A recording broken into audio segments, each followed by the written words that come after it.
In today's video, I'm going to teach you how to share Dropbox files read-only. If you've ever needed to send a file so people can see it or download a copy without being able to change anything, this is exactly what you want.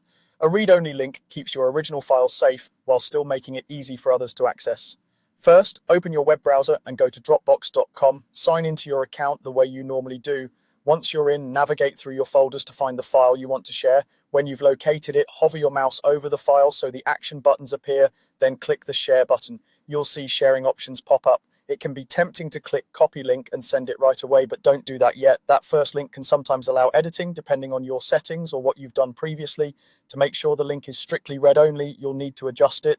Next, click the manage button in the sharing window. This takes you to the link controls for that file. At the top, look for the option that says link for viewing. This tells Dropbox that you want a view-only link, not one that lets people edit your content. Select link for viewing and then click create link. This step generates a brand new link that's specifically configured for viewing only. Now you're ready to share it confidently. Click copy link again. You can paste this link anywhere you communicate: email, chat, a document, or a calendar invite. Anyone who clicks it can open and view the file in their browser, and they can download a copy if they need one. Most importantly, they won't be able to change your original file in Dropbox.